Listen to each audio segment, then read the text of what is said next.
ఓం నమో భగవతే వాసుదేవాయ. మనం జనమేజయుడు సర్పయాగం చేశాడని తెలుసుకున్నాం కదండి. సర్పయాగం ప్రారంభం చేసినప్పుడు జనమేజయుని అభిప్రాయం ఏమిటండి? నేను చేస్తున్నది ఒప్పు. మా నాన్నని అంత కఠినంగా చంపిన ఆ తక్షకుణ్ణి సంహరించడం, తక్షకుని వంశంలో పుట్టిన సమస్తమైన పాముల్ని చంపడం ఎంత మాత్రం దోషభూయిష్టం కాదు. కాబట్టి ఈ పాములన్నిటినీ నేను చంపేస్తాను అన్నాడు యాగం చేసే ముందు. ఆయన యాగం చేస్తాను అన్నప్పుడు జనమేజయుడితో అది తప్పు, ఆ యాగం చెయ్యకూడదు అని అన్నవాడు ఎవడూ లేడు. లోకంలో తీరు ఎలా ఉంటుందంటే, మహారాజు మనసులో దీని యందు ప్రీతి ఉంది అనే అభిప్రాయం ఉంటే సాధారణంగా దానిని అనుసరించే మాట్లాడతాడు. అంతే కదండి. అప్పట్లో మహారాజులు, ఇప్పుడు కాస్త డబ్బు ఉంది, వాడికి పలుకుబడి ఉంది అంటే వాడు కుక్కను చూసి నక్కన్నా అవునంటారు, నక్కను చూసి కుక్కన్నా అవునని అంటారు. ఎందుకని? వాడు కాదని అంటే వాడి దగ్గర ఉన్న డబ్బులో మనకేమీ సాయానికి రాదు, లేకపోతే వాళ్ళ పలుకుబడిని ఎప్పుడైనా మనం ఉపయోగించుకోవాలనుకున్నప్పుడు వాడు ఆ పలుకుబడిని ఉపయోగానికి మన విషయంలో చెయ్యడో అనేటటువంటి దురభిప్రాయాలతోటి చాలామంది ఉంటూ ఉంటారు, మన చుట్టూరునే ఉంటూ ఉంటారు. కాబట్టి ఆయన మహారాజు కదండి. మహారాజు ఏ మాట అంటాడో ఆ మాటనే ప్రోత్సహిస్తూ ఉంటారు తప్పితే ఇది తప్పు మహారాజా అని చెప్తే తల తీసేస్తాడేమో అని భయం. కానీ ఒక ఆయన మాత్రం వాస్తుశాస్త్రం చెప్పాడు. ఒక పురాణజ్ఞుడు యాగశాల నిర్మాణంలో దోషం ఉంది, అందుకని యాగం ఆగిపోతుంది అని చెప్పాడు. మనం ముందు చదువుకున్నాం కదండి. అది కూడా ఒక బ్రాహ్మణుడి కారణంగా ఆగిపోతుంది అని చెప్పాడు.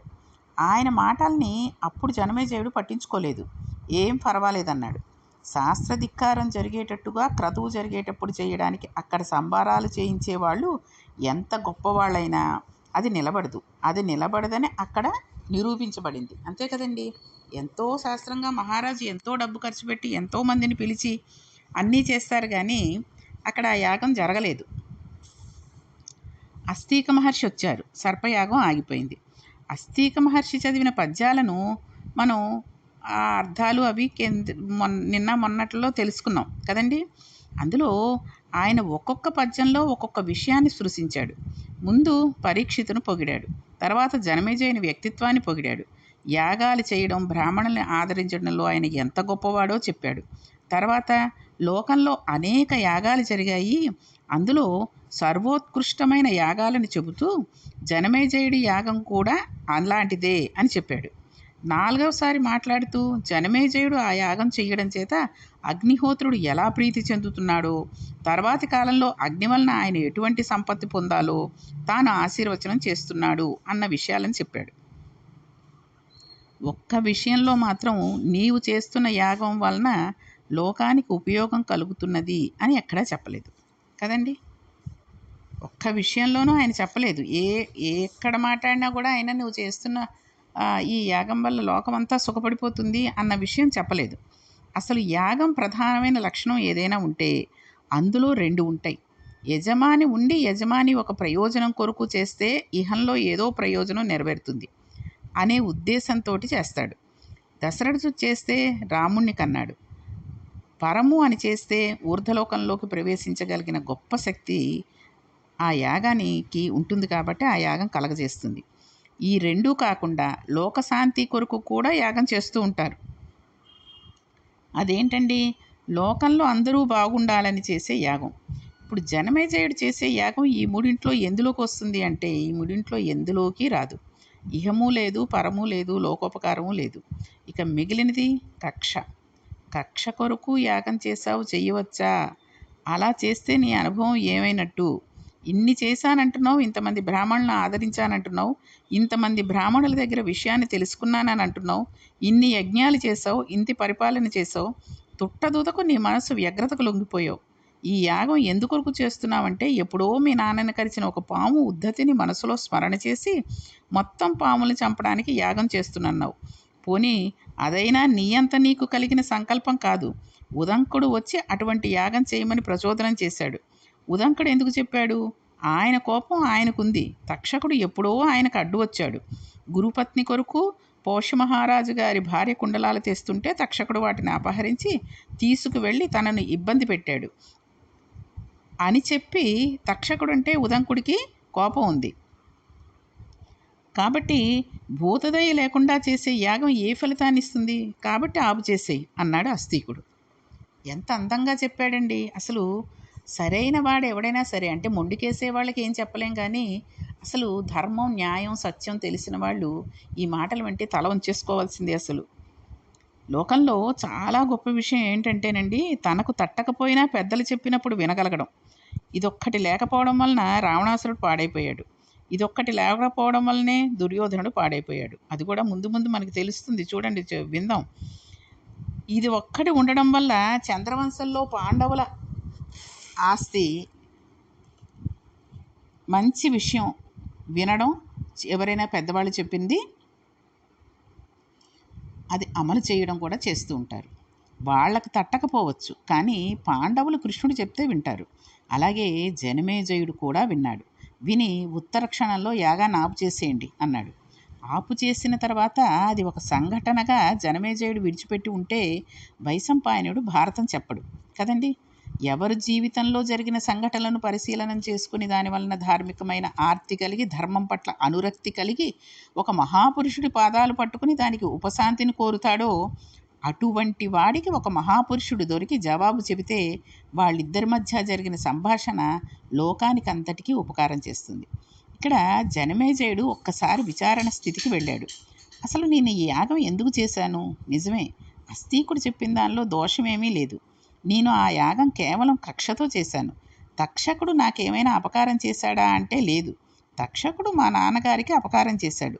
మా నాన్నగారిని తక్షకుడు పడగొట్టాడని ఇప్పుడు నేను యజ్ఞం చేసి కొన్ని లక్షల సర్పాలను కాల్చేశాను అనుకున్నాడు. అది పరివర్తన రావడం అంటే. అంతేగాని అయితే నేను చేసిన దాంట్లో ఏం తప్పేమీ లేదు అలా అనుకుంటున్నావు, కానీ నేను చేసింది అంతా కరెక్టే అని చాలామంది వాళ్ళ మనసుకి వాళ్ళకి తెలుసు నేను చేసింది తప్పు అని, అయినా వాదించేస్తూ ఉంటారు. అలా వాదించకుండా జనమేజయుడు తన మనస్సు ఆలోచించుకుని తను చేసినది తప్పే అని అనుకున్నాడు. మనిషి మనసులోకి కక్ష అనేది ప్రవేశిస్తే అంతకుముందు విన్నది, అంతకుముందు చదువుకున్నది, అంతకుముందు నేర్చుకున్నవి ఎంత విచిత్రంగా కొట్టుకుపోయాయండి. కొట్టుకుపోయి ఇంకొక ఆలోచన లేకుండా యాగం చేసేసాను అని ఆయన ఊరుకోలేదు. ఆయన ఏమనుకున్నాడు అంటే, నాకెవరూ అలా చేయవద్దు అని చెప్పలేదు. అస్థీకుడు చెప్పగానే ఆపేశాను. కానీ నాకన్నా ముందు పొట్టి ఈ రాజ్యాన్ని పరిపాలించి శరీరాన్ని విడిచిపెట్టిన పాండవులు, కౌరవులు నాకు తండ్రులు. వాళ్ళకి చెప్పడానికి పరమధర్మమూర్తి అయిన వేదవ్యాసుడు ఉన్నాడు. సాక్షాత్తు ఆయన వారి ఆత్మబంధువు.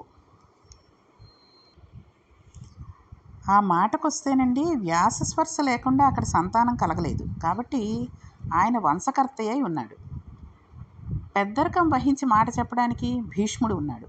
మహాపురుషుడు ఆచార్యుడు ద్రోణుడు ఉన్నాడు. కృపాచార్యుడు ఉన్నాడు. ఇంతమంది ఉండు ఎవరూ వినకపోవడం వలన అంత పెద్ద కురుక్షేత్ర యుద్ధం జరిగింది. వాళ్ళు ఎక్కడో ఒక చోట మాట విని ఉంటే ఇంత భారతం జరిగి ఉండకూడదు. కాబట్టి వ్యాసుడు విండగా ఇది ఎలా జరిగింది, ఎవరి మాట వినకపోవడం వలన జరిగింది అనేటటువంటి మనకి అనుమానం వస్తుంది కదండి. అంటే మాట వినకపోవడం అనేది కేవలం స్వభావరీత్యా మాట వినకపోవడం జరిగిందా, లేకపోతే అంతకన్నా ఇంకా వెనకాతల కారణాలు ఏమైనా ఉన్నాయా? ఒక వ్యక్తి స్వభావరీత్యా మాట వినకపోవడం అనేది జరిగి ఉంటే ఇంతమంది మహాత్ములు ఉన్న చోట ఆ ఒక్కడే పోయి ఉండాలి. ఇనుమునంతటి దాన్ని అయస్కాంతం ఆకర్షించినట్టు మొత్తం దుష్టశక్తులన్నిటినీ దుర్యోధనుడు ఆకర్షించాడు. దేవతాశక్తులన్నీ ఈశ్వరుడి ముందు నిలబడినట్టు దేవతాశక్తులు ఆవిర్భవించిన వారందరూ పాండవుల వైపుకి వెళ్ళారు. వ్యాసుడు చెప్పినప్పుడు దేవతాశక్తులు ఉన్నవారైనా ఆయన మాట వినాలి కదా. మరి కౌరవులు ఎందుకు వినలేదు? వీళ్ళిద్దరికీ మధ్య కురుక్షేత్రంలో అసలు యుద్ధం ఎందుకు జరిగింది? అస్థీకుడు చెప్పగానే నేను విని యజ్ఞం ఆపినట్టు వీళ్ళు కూడా భీష్ముడి మాటో, ద్రోణుడి మాటో, వ్యాసుడి మాటో, విదురుడి మాటో విని ఉండవచ్చు కదా. అంతటి ధర్మాత్ములందరూ సభలో ఉన్నారు. ఎవరి మాటో వినవలసిన అవసరం లేదు, ఎక్కడి నుంచో తెచ్చుకోవాల్సిన అవసరం లేదు. ఈవేళ నా అదృష్టం కొద్దీ అడగడానికి సభలో వ్యాసుడు ఉన్నాడు. కానీ ఆనాడు కౌరవ సభలో భీష్మద్రోణాదులు ఉన్నారు కదా. వాళ్ళు ఎప్పుడూ ధర్మం మాట్లాడుతూనే ఉంటారు. మా తాతలు చిన్నతనం నుండి విని ఉండాలి. అసలు దోషం ఎక్కడ వచ్చింది? అసలు కురుక్షేత్రం ఎందుకు జరిగింది? ఎక్కడ మాట వినకపోవడం అనేది జరిగింది? ఎవరెవరు మంచి మాటలు చెప్పారు, ఎవరెవరు ఆ మంచి మాటలను వినలేదు, ఎవరెవరు మాట వినకపోవడం వలన ఏ ఏ స్వభావాల చేత, ఏ ఏ కారణాల చేత ఇంత భారత యుద్ధం జరగవలసి వచ్చింది? ఈ సంఘర్షణలో తెలుసుకోవాల్సినవి ఏవో చాలా గొప్ప గొప్ప విషయాలే ఉండి ఉంటాయి. ఇప్పుడు కథను కథగా చెప్పేవాడు కావాలి, కథలో ఉన్న ధర్మ సూక్ష్మాలతో చెప్పేవాడు కావాలి. ఇది ఎవరనుకుంటున్నారు? జనమేజయుడు అనుకుంటున్నాడు. కాబట్టి మనకి ఏదో ఇలా ఇలా జరిగింది అని కట్టెకొట్ట తెచ్చిగా చెప్పేవాడు కాదు. కథను కథగా, జరిగింది జరిగినట్టుగా, అంటే ఎవరి యందు పక్షపాత బుద్ధి లేకుండా ఉండేటట్టుగా చెప్పాలి. ఆ చెప్పుతూ ఆ కథలో ఉన్నటువంటి ధర్మ సూక్ష్మాలతో చెప్పేవాడు కావాలి మనకి. అందులో ఇది మంచి, ఇది చెడు, వాడు చెప్పేవాడు ఎలాంటి వాడైనా సరే ధర్మంగా, న్యాయంగా, సత్యంగా ఆ కథలో ఏముంది అనే విషయాన్ని ధర్మ సూక్ష్మాలతో చెప్పేవాడు కావాలి. అదృష్టం ఏమిటంటే ఇప్పుడు వ్యాసుడు సభలో ఉన్నాడు. యజ్ఞ యజ్ఞ పరీక్షకుడుగా కూర్చుని ఉన్నాడు ఆయన. యాగం జరుగుతుంది కదండి, అందుకని ఆ వ్యాసుడే మహాభారత రచన చేసినవాడు. వ్యాసుడు కూడా అందులో ప్రధానమైన భూమిక పోషించాడండి. ఇప్పుడు నేను వ్యాసుని అడుగుతాను అని అనుకున్నాడు జనమేజయుడు. అయితే పెద్దలను అడిగితే వారు కృప కలిగి చెప్పాలి. మన ఆర్తి వారికి అర్థమైతే వారికి మన మీద కృప కలుగుతుంది. అంతే కదండి. ఎవరైనా ఏదైనా విషయాన్ని అడిగామనుకోండి, వాళ్ళకి నచ్చాలి, చెప్పాలని అనిపించాలి, అనిపించి వాళ్ళు చెప్పగలగాలి. కానీ మనం ఇప్పుడు ఒక టీచర్ని, ఉపాధ్యాయుడి దగ్గరికి వెళ్ళి ఇది నాకు అర్థం కాలేదు, ఇదేమిటో చెప్పండి అని అడిగితే, ఎంతో ఆతృతతోటి వచ్చి ఇది అర్థం కాలేదు అని చెప్పి అడుగుతున్నాడు కాబట్టి ఈ పిల్లవాడికి ఇదంతా అర్థం అయ్యేటట్టుగా చెబుదాం అనుకుని ఉపాధ్యాయుడు ఉత్సాహంగా చెప్పాడు అనుకోండి, ఆ విద్యార్థికి చాలా అందంగా అర్థమవుతుంది. అలా కాకుండా ఇప్పుడు నాకు వేరే పని ఉంది, ఇప్పుడు కాదులే తర్వాత ఎప్పుడో చెప్తాను వెళ్ళు అనేసి ఆ ఉపాధ్యాయుడు చెప్పడము మానేసి ఈ విద్యార్థుడికి ఇంట్రెస్ట్ పోయి ఉందనుకోండి, ఇంకా వాళ్ళకి అది అర్థం కాదు ఎప్పటికీ. కాబట్టి అవతలి వారి యందు ఏదో తెలుసుకోవాలనే కోరికనే గురువుగారు ప్రాతిపదికగా తీసుకుంటారు. కేవలం శిష్యుని ఆర్తిని చూసి గురువుగారు మాట్లాడతారు. పొదుగులో 2 గుద్దులు గుద్దిన దూడకు పాలు విడిచిపెట్టకుండా ఉండలేని ఆవుల ఆర్తితో పాదములు పట్టుకున్న శిష్యుడి వంక చూసి చెప్పకుండా ఉండలేక గురువు చెబుతూ ఉంటాడు. కాబట్టి నాకిక్కడ వ్యాసుడు ఉన్నాడు, నా ఆర్తి ఆయనకు అర్థమైతే చాలు, ఆయన మాట్లాడతాడు, లేకపోతే ఆయనకు మాట్లాడవలసిన అవసరం లేదు. ఒక చిరునవ్వు నవ్వి వెళ్ళిపోతాడు. నా ఆర్తి అర్థమైతే ఆయన మాట్లాడతాడు. ఆయన ఎవరో నాకు అర్థమైందని కూడా ఆయనకు అర్థం అవ్వాలి. ఆయన యందు నా పూజ్యభావన ఆయనకు అర్థమయ్యింది అన్న విషయం కూడా స్పష్టం కావాలి. ఈ కోణంలో జనమేజయుడు అడుగుతున్నాడు. లేకపోతే భారతాన్ని వైశంపాయనుడు చెప్పవలసిన అవసరమే లేదండి. మనం ఏదైనా సరే ఒక గొప్ప గ్రంథం కానీ, ఒక గొప్ప చరిత్ర కానీ ఆవిష్కరించబడుతుంటే దానికి కారణం ఏది అన్నది తెలుసుకుంటే ఒక ప్రయోజనం ఉంటుంది. మనం కూడా అలా జీవితంలో అలాగా అల్లుకోవడం, ఉంచుకోవడం అలవాటైపోతుంది. తప్పు చేయనివాడు, చెయ్యకుండా ఉండగలిగినవాడు, అసలు ఏ తప్పు చేయకుండా నా జీవితం ఉన్నది అన్నవాడు ఎవ్వరూ ఉండరు కదండి. అజ్ఞానం చేతనో, అమాయకత్వం చేతనో, తెలుసో తెలియకో ఏదో ఒక తప్పు ప్రతి ఒక్కడూ చేస్తూనే ఉంటాడు. కానీ దానిని విచారణ చేసుకుని దానిని పట్టుకోకూడదు అని బాగా ప్రతిజ్ఞ చేసుకుని నిలబడగలిగిన వాడు మాత్రమే తన తప్పును దిద్దుకోగలడు. అంతే కదండి.